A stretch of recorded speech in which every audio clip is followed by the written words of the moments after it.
Sejam muito bem-vindos ao Clube do Livro da Tocando em Frente. Por favor, inscrevam-se no nosso canal, curtam, compartilhem. Que tal começar agora? Vamos à leitura?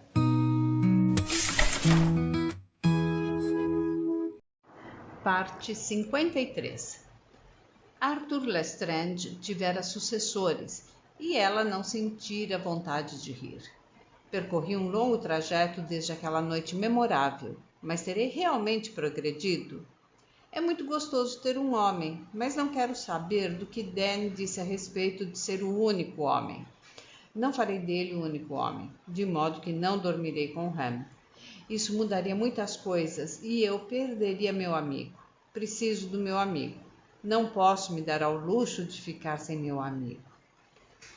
Pretendo conservá-lo como conservo Dan, um ser humano do sexo masculino sem nenhum significado físico para mim. Podendo abrigar 20.000 pessoas, a igreja não estava lotada. Em parte alguma do mundo, tanto tempo, tantas ideias e tanto gênio tinham sido empregados na criação de um templo de Deus. Ele reduzia a expressão mais simples às obras pagãs da antiguidade. Com efeito, tanto amor, tanto suor. A Basílica de Bramante, o Domo de Miguel Ângelo, a Colunata de Bernini, um monumento erguido não só a Deus, mas também ao homem. Nas profundezas da Confissão, numa alcovazinha de pedra, o próprio São Pedro estava sepultado. Aqui fora coroado o imperador Carlos Magno. Os ecos de velhas vozes pareciam sussurrar entre as réstias de luz que fluíam. Dedos mortos poliam os raios de bronze atrás do altar-mor e acariciavam as brônzeas colunas torcidas do baldáquio. Ele estava deitado sobre os degraus, o rosto voltado para baixo, como morto. Em que estaria pensando? Haveria nele um sofrimento que não tinha o direito de estar lá? Porque sua mãe não viera?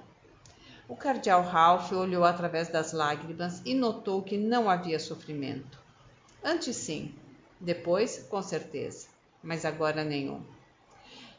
Tudo nele se projetava para o momento, para o milagre.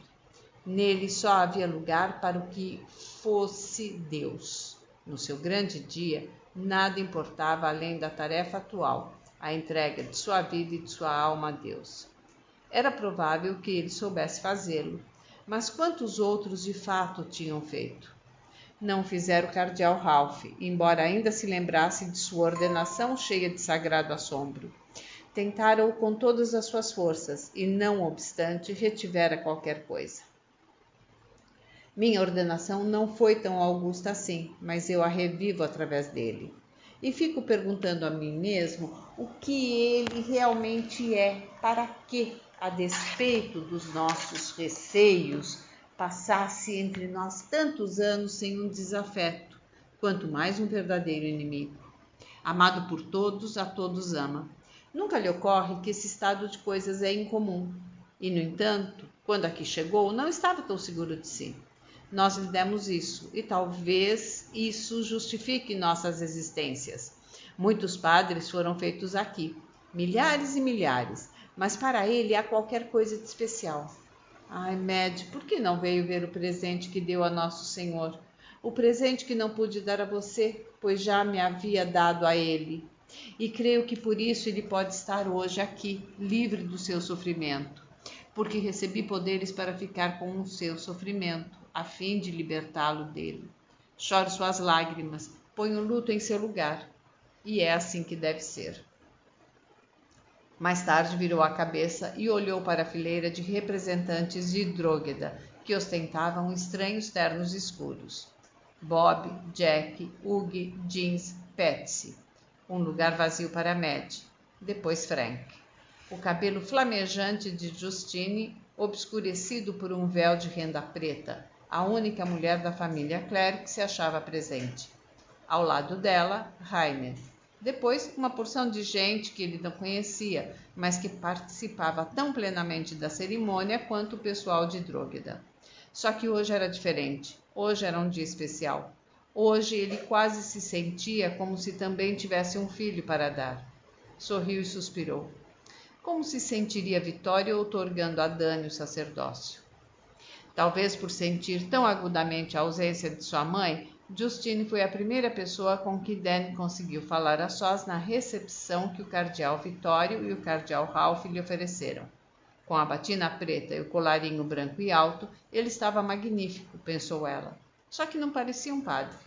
Dir-se-ia antes um ator que representasse o papel de padre, até a gente reparar nos olhos dele. E lá estava ela, a luz interior, aquele algo que o transformava de um homem muito bem apessoado num homem único. Padre O'Neill, disse ela. Ainda não me acostumei com isso, Jus. O que não é difícil de compreender. Nunca me senti como hoje em São Pedro, de modo que nem posso imaginar como foi tudo para você. Creio que pode sim, em algum lugar do seu íntimo. Se realmente não pudesse, não seria tão boa atriz. Mas como você, Jus, isso vem do inconsciente. Só aparece na mente quando você precisa usá-lo. Estavam sentados num sofá num canto afastado da sala, e ninguém apareceu para perturbá-los. Passado algum tempo, ele disse: Fiquei tão contente por Frank ter vindo, disse olhando para onde Frank conversava com Rainer, com uma expressão animada no rosto que os sobrinhos ainda não lhe tinham visto. Conheço um velho padre romeno refugiado, continuou Dan, que tem um jeito de dizer pobrezinho, com tanta compaixão na voz.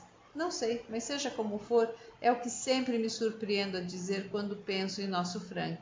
E, no entanto, Jus, por quê? Justine ignorou o ardil e foi diretamente ao ponto. Eu seria capaz de matar mamãe, murmurou entre dentes. Ela não tinha o direito de fazer o que fez com você. Ah, Jus, eu compreendo. E você também precisa tentar compreender. Se ela o tivesse feito por maldade ou por espírito de vingança, poderia me magoar. Mas você a conhece tão bem quanto eu e sabe que não foi por nenhum desses motivos. Logo irei a Drógueda e, quando for, conversarei com ela e descobrirei o que aconteceu. Suponho que as filhas nunca têm tanta paciência com as mães quanto os filhos. Ela baixou os cantos da boca com expressão pesarosa e estremeceu. Talvez seja bom que eu pertença tão estranhamente ao tipo solitário que nunca me imporei a ninguém no papel de mãe. Os olhos azuis transbordavam de bondade e ternura. Justine sentiu a pele arrepiar-se toda ao perceber que Danny estava sentindo pena dela. Por que você não casa com Rainer? Perguntou ele de repente. O queixo dela caiu e ela abriu a boca assombrada. Porque ele nunca me pediu em casamento, respondeu com a voz fraca. Só por achar que você não o aceitaria, mas isso pode ser arranjado. Sem pensar, ela o agarrou pela orelha como costumava fazer quando eram crianças. Não se atreva, seu bocó de batina. Nem uma palavra, entendeu? Nem uma palavra. Eu não amo Rain. Ele é apenas um amigo e quero conservá-lo assim. Se você chegar a acender uma vela que seja com essa ideia, juro que lhe rogarei uma praga. E você se lembra de como isso costumava apavorá-lo, não lembra? Ele jogou a cabeça para trás e riu. Não funcionaria, Justine. Hoje em dia, minha mágica é mais forte do que a sua. Mas você não precisa ficar tão nervosa por causa disso, sua boboca. Enganei-me, mais nada. Presumi que houvesse um caso entre você e Rain. Não, não há. Depois de 7 anos, só por um milagre. Fazendo uma pausa, ela pareceu procurar as palavras e depois olhou quase tímida para ele. Dan, sinto-me tão feliz por você. Se estivesse aqui, creio que mamãe sentiria o mesmo. Não é preciso mais nada. Basta que ela o veja agora, assim. Espere um pouco que ela acabará aparecendo. Com extrema delicadeza, ele tomou-lhe o rosto comprido entre as mãos, sorrindo para ela com tanto amor que as próprias mãos dela se ergueram para agarrar-lhe os pulsos e absorvê-lo por todos os poros, como se todos os anos de infância fossem recordados e revividos. Entretanto, por trás do que viu nos olhos dele com respeito a ela, Justine sentiu uma dúvida vaga. A palavra dúvida, aliás, talvez fosse demasiado forte. É possível que ansiedade soasse melhor. Ele estava quase certo de que a mãe acabaria compreendendo, mas era humano, embora todos, menos ele, tendessem a esquecer o fato. Jus, quer me fazer um favor? Perguntou quando a largou. O que você quiser, disse ela com sinceridade. Tenho uma espécie de folga para pensar no que vou fazer. 2 meses. E pretendo pensar direito montado num cavalo de Drógueda depois de ter falado com mamãe. De certo modo, sinto que não poderia resolver coisa alguma enquanto não tiver falado com ela. Mas primeiro, preciso criar coragem para ir para casa. Por isso, se lhe for possível, dê um jeito de ir ao Peloponeso comigo por 2 semanas. Passe-me um bom pito se eu for covarde, até que eu fique tão cansado de ouvir sua voz que me enfie num avião e fuja dela. Ele sorriu. Além disso, Jussi, não quero que pense que tenciono excluí-la da minha vida, como também não tenciono excluir mamãe. A gente precisa ter por perto a sua velha consciência de vez em quando. Ah, Dani, é claro que irei. Ótimo, disse ele. Depois sorriu, fitando com malícia. Preciso realmente de você, Jules. Tê-la de novo lamuriando ao meu ouvido é como voltar aos velhos tempos. Opa, nada de obscenidades, Padronaio. Ele cruzou os braços atrás da cabeça e apoiou-se no encosto do sofá com uma expressão de contentamento. Eu sou, não é maravilhoso? E talvez, depois de ter visto mamãe, possa me concentrar em Nosso Senhor. Creio que é para isso que tendem minhas inclinações, como você sabe. Simplesmente pensar em Nosso Senhor. Você devia ter entrado para uma ordem, Danny. Ainda posso fazê-lo, e provavelmente o farei. Tenho uma vida inteira pela frente. Não há pressa. Justine deixou a festa em companhia de Rainer, e depois que ela falou em ir para a Grécia com Danny, ele falou em ir para o seu escritório em Bonn.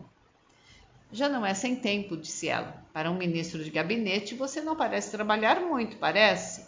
Todos os jornais chamam-no de playboy, divertindo-se por aí com atrizes australianas com cabelo cor de cenoura, seu cachorrão. Ele brandiu o punho enorme para ela. Eu pago pelos meus poucos prazeres de maneiras que você jamais saberá. Incomoda-se de andar, Rain? Não, se você não tirar os sapatos. Nestes dias não posso. As mini-saias têm suas desvantagens. Os dias das meias que se podiam tirar com facilidade já se foram. Eles inventaram uma versão das meias calças teatrais que não se podem tirar em público sem provocar o maior furor desde Lady Godiva. E por isso mesmo, a não ser que eu queira estragar um par de meias calças que me custam 5 guinéus, estou aprisionada em meus sapatos. Você, pelo menos, aprimora a minha educação em matéria de roupas femininas, tanto de baixo quanto de cima, disse ele suavemente. Pois sim, aposto que você tem pelo menos 1 dúzia de amantes e despe todas elas. Só uma, que como todas as boas amantes, me espera de negligé. Sabe que até agora nunca discutimos a sua vida sexual? Que coisa fascinante! Como é ela? Loira, gorda, quarentena e flatulenta. Ela parou de estalo. Você está me gozando, disse devagar. Não consigo imaginá-lo com uma mulher assim. Por que não? Porque você tem muito bom gosto. Chacun a son gut, minha querida. Eu também não sou lá grande coisa para se olhar. E, portanto, por que haveria você de me supor capaz de seduzir uma mulher jovem e bonita e fazer dela minha amante? Porque pode, disse ela indignada. É claro que pode. Por causa do meu dinheiro? Não, não por causa do seu dinheiro. Está me sacaneando como sempre, Rainer Morgenhardt. Você sabe muito bem o quanto é atraente, pois do contrário, não andaria por aí usando medalhões de ouro nem camisas furadinhas. A beleza não é tudo, e mesmo que fosse, ainda teria minhas dúvidas. Sua preocupação comigo é tocante, querida. Por que será que quando estamos juntos tenho a impressão de estar sempre correndo para alcançá-lo e nunca o consigo? Sua explosão de cólera morreu. Ela ficou a olhar ambiguamente para ele. Você não está falando sério, está? Acha que estou? Não. Embora não seja convencido, você sabe o quanto é atraente. Se sou ou não, pouco importa. O importante é que você me julgue atraente. Ela ia dizer: é claro que o julgo. Não faz muito tempo experimentei-o mentalmente como amante, mas cheguei à conclusão de que não daria certo. Prefiro continuar a tê-lo como amigo. Se a tivesse deixado dizê-lo, ele teria compreendido que o seu momento ainda não chegara e agido de modo diferente. Acontece, porém, que antes que ela pudesse pronunciar as palavras, ele a tomou nos braços e beijou-a. Durante 60 segundos, pelo menos, ela se sentiu morrer, dividir, esmagar, enquanto a força nela gritava em selvagem exaltação por encontrar uma força parelha. A boca dele era bela e o cabelo dele incrivelmente cheio, vital, era algo para agarrar furiosamente com os dedos. Depois ele tomou-lhe o rosto entre as mãos e fitou-a sorrindo. Eu a amo, disse ele. As mãos dela haviam-lhe agarrado os pulsos, mas não os envolveram com delicadeza como haviam feito aos pulsos de Dan. As unhas penetraram a carne, lanharam-na com ferocidade. Ela recuou 2 passos e ficou a esfregar a boca com o braço, os olhos dilatados de medo, o peito arfando. Não daria certo, arquejou. Nunca poderia dar certo, Ren. Os sapatos saíram-lhe dos pés. Ela baixou-se para pegá-los, voltou-se, saiu correndo e dali a 3 segundos o ruído rápido e macio dos seus pés se desvanecera. Não que ele tivesse a intenção de segui-la, embora ela pensasse aparentemente que ele poderia fazê-lo. Seus pulsos sangravam e doíam-lhe. Comprimiu o lenço primeiro num e depois no outro. Encolheu os ombros, guardou o pano manchado e ali ficou, concentrado na dor. Passado algum tempo, tirou do bolso a cigarreira, escolheu um cigarro, acendeu-o e pôs-se a caminhar sem pressa. Ninguém que passasse por ali poderia dizer, ao ver-lhe o rosto, o que ele estava sentindo. Acabara de perder tudo o que almejava ter ao seu alcance, bastando-lhe para isso estender a mão. Menina idiota, quando haveria de crescer?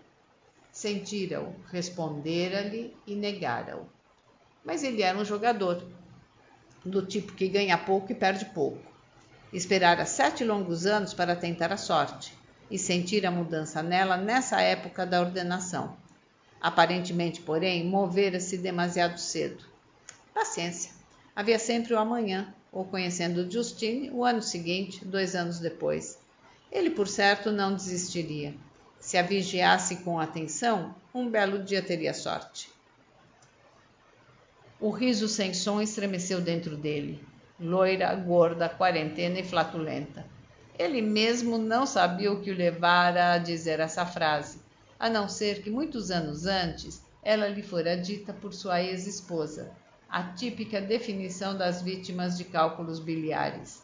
A própria Annelise vivera martirizada por eles, embora fosse morena, magra, cinquentona e tão bem arrolhada quanto um gemo numa garrafa. A troco de que estou pensando agora em Annelise? Meu paciente empenho de anos deu em nada, e não posso me sair melhor do que a pobre Annelise. Mas você não perde por esperar, Fräulein Justine O'Neill. Havia luzes nas janelas do palácio. Subiria por alguns minutos e daria 2 dedos de prosa com o cardeal Ralph, que parecia ter envelhecido. Não estava com bom aspecto. Talvez devesse ser persuadido a submeter-se a um exame médico. Rainer sofria, mas não por Justine. Ela era moça, havia tempo, mas pelo cardeal Ralph, que vira ordenar-se o próprio filho e não o sabia. Ainda era cedo, de modo que o saguão do hotel estava cheio de gente. Com os sapatos nos pés, Justine atravessou-o rápida, na direção da escada, e galgou os degraus de cabeça baixa. Depois de algum tempo, como suas mãos trêmulas não encontrassem a chave do quarto na bolsa, supôs que talvez tivesse de descer outra vez e enfrentar a multidão aglomerada diante do balcão da recepção. Mas lá estava ela, Seus dedos deviam tê-la tocado uma dúzia de vezes. Entrando, afinal, chegou tateando a cama, sentou-se na beira e deixou que os pensamentos coerentes lhe voltassem aos poucos, com os olhos tristemente fixos no amplo retângulo de luz pálida que o céu noturno projetava através da janela, sentindo vontade de xingar, sentindo vontade de chorar. Dizia a si mesma que estava revoltada, horrorizada, desiludida. Agora nunca mais seria a mesma coisa, e isso era uma tragédia. A perda do amigo mais querido. Traição. Palavras vazias, falsas. De súbito compreendeu perfeitamente o que tanto a assustara, o que a levara a fugir de Rain como se ele tivesse tentado matá-la e não beijá-la. A justeza de tudo. A sensação de volta ao lar, quando ela não queria voltar ao lar, quando não queria o compromisso do amor. O lar era frustração, como frustração era o amor. E não era só isso. Ainda que a admissão fosse humilhante, ela não tinha certeza de poder amar. Se fosse capaz de amar, teria por certo aberto a guarda uma ou duas vezes. Teria por força experimentado uma ou duas vezes uma pontada de algo mais que a tolerante afeição pelos seus amantes infrequentes. Não lhe ocorria que ela escolhia de propósito amantes que nunca ameaçariam o aelhamento que a si mesma se impusera e que agora de tal modo fazia parte dela que o considerava totalmente natural. Pela primeira vez na vida, faltava-lhe um ponto de referência para ajudá-la.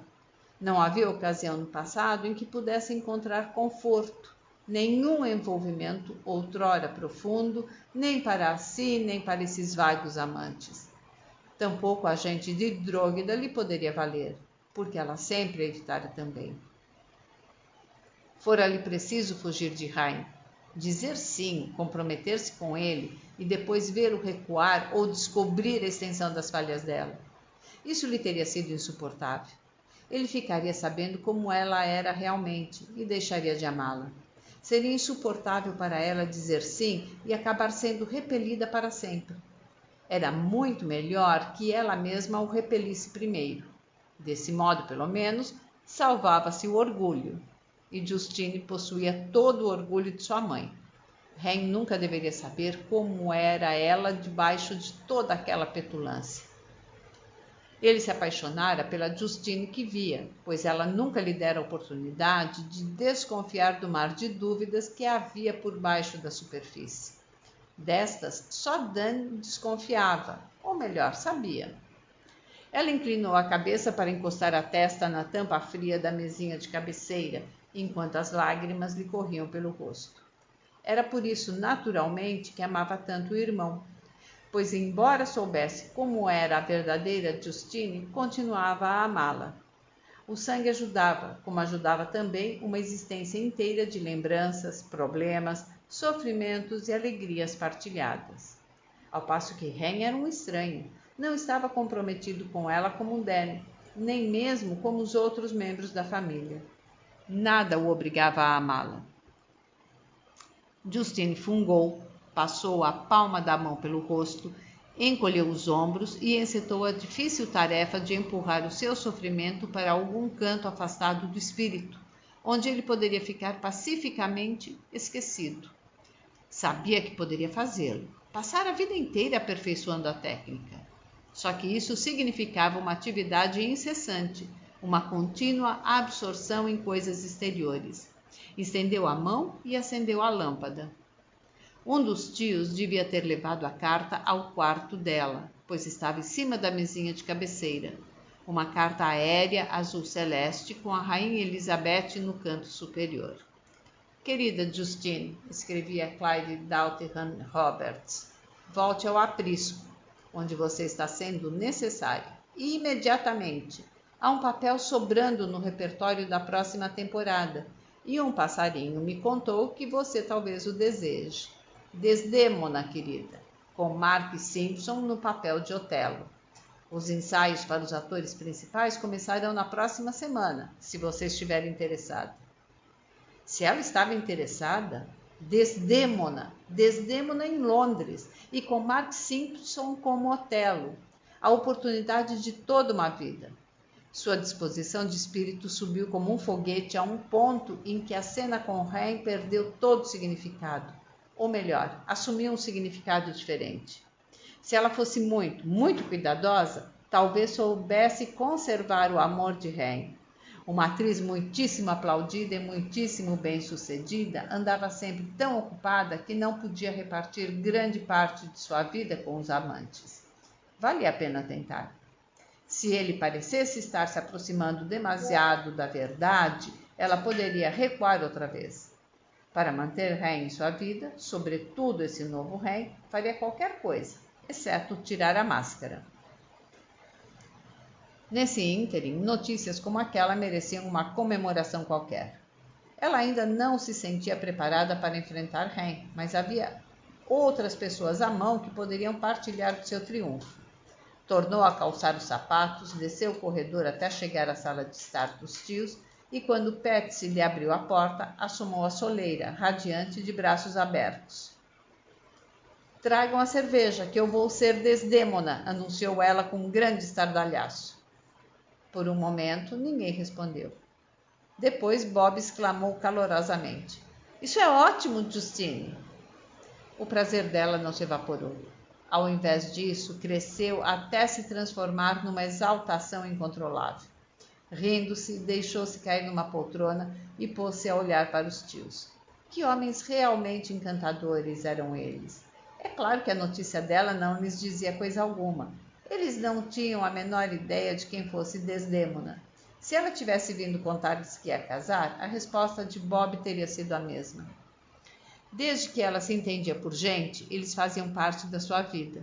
E tristemente ela os dispensara com o mesmo desdém com que dispensara tudo o que dizia a respeito à Dróguida. Os tios, uma pluralidade que nada tinha que ver com Justine O'Neill.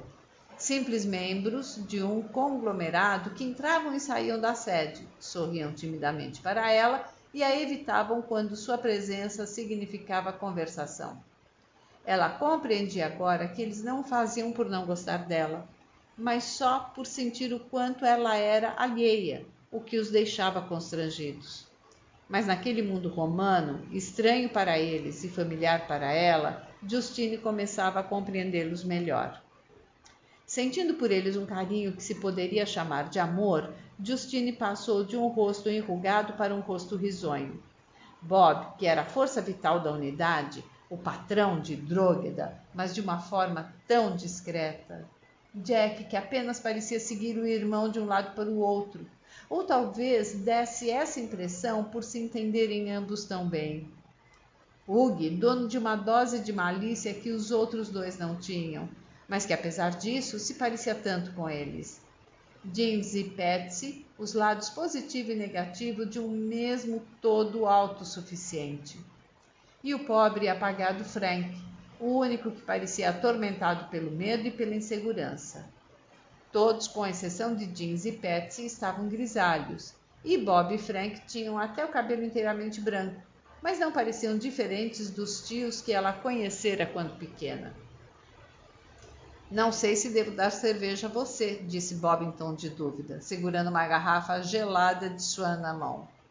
A observação a teria enfadado profundamente 6 horas antes, mas naquele momento sentia-se tão feliz que não poderia ofender-se com ela. Ouça, sei que nunca lhe ocorreu me oferecer um copo de cerveja durante nossas sessões com o Raya, mas posso lhe garantir que sou agora uma moça crescida e capaz de enfrentar uma cerveja. Juro que não é pecado, acrescentou sorrindo. Onde está Rainer? Perguntou Jeans, tirando de Bob um copo cheio e estendendo a ela. Tive uma briga com ele. Com Rainer? Com ele, sim, mas a culpa foi minha. Vou vê-lo mais tarde e dizer-lhe que estou arrependida. Nenhum dos tios fumava.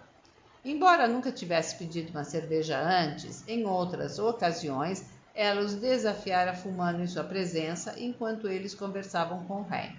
Agora precisaria de uma coragem de que não dispunha para exibir os seus cigarros, de modo que se contentou com o triunfo menor da cerveja, morta por emborcar o copo e bebê-la de um gole só, mas atenta ao olhar dúbio dos tios. Pequenos sorvos, como convém a uma dama, Justine, mesmo que você esteja mais seca do que o Saara. Rainer é um sujeito formidável, disse Hugh, com os olhos brilhando. Espantada, Justine compreendeu de repente por que subira tanto no conceito deles. Ela pegara um homem que eles gostariam de ter na família. De fato, ele é formidável, disse secamente e mudou de assunto. Foi um dia delicioso, não foi? Todas as cabeças oscilaram em uníssono, até a de Frank, mas eles não pareciam dispostos a discutir o caso. Embora percebesse que estavam cansadíssimos, ela não se arrependeu do seu impulso de visitá-los. Foi preciso algum tempo para que sentidos e sentimentos quase atrofiados aprendessem suas funções correspondentes, e os tios constituíam um bom alvo para sua prática. Tal era o inconveniente de ser uma ilha. A gente se esquecia de que aconteciam coisas além das próprias plagas. Quem é Desdémona? Perguntou Frank no meio das sombras em que se escondia. Justine encetou uma descrição animada, encantada pelo horror que eles demonstraram a saber que ela seria estrangulada uma vez por noite, e só se lembrou de que deviam estar morrendo de cansaço meia hora depois, quando Patsy bocejou. Preciso ir, anunciou, depositando na mesa o copo vazio. Não lhe haviam oferecido um segundo copo. Aparentemente, era o limite para as damas. Obrigada por prestarem atenção às minhas bobagens. Para grande surpresa e confusão de Bob, ela deu-lhe um beijo ao dizer-lhe boa noite. Jack tentou sair de fininho, mas foi apanhado com facilidade, ao passo que Hugh aceitou de bom grado a despedida. Jeans ficou muito vermelho e suportou a provação sem dizer uma palavra. Para Patsy, um beijo e um abraço, pois ele próprio era uma ilha também. E para Frank, que desviou a cabeça, nada de beijo. Quando, no entanto, o abraçou, ela sentiu o tênue eco de uma intensidade qualquer que não observara nos outros. Pobre Frank, por que era assim? Do lado de fora da porta, ela encostou-se por um momento na parede. Rain a amava, mas quando tentou telefonar para o quarto dele, a telefonista informou-a de que ele pagara a conta e regressara a Bonn. Não fazia mal. De qualquer maneira, talvez fosse melhor esperar para vê-lo em Londres. Um contrito pedido de desculpas pelo correio e um convite para jantar na próxima vez que ele visitasse a Inglaterra. Havia muitas coisas que ela ignorava a respeito de Hen, mas uma característica não tinha dúvida alguma. Ele viria, porque não possuía um único osso mesquinho em todo seu corpo. Desde que os assuntos estrangeiros se haviam tornado seu forte, a Inglaterra era um dos seus mais constantes portos de escala. Espere e verá, meu rapaz, disse ela, olhando para o espelho e vendo nele o rosto de Hen no lugar do seu. Farei da Inglaterra o seu assunto estrangeiro mais importante ou não me chamo Justine O'Neill. Não lhe ocorrera que talvez, no que dizia respeito a ele, o nome dela, com efeito, era o ponto crucial do problema.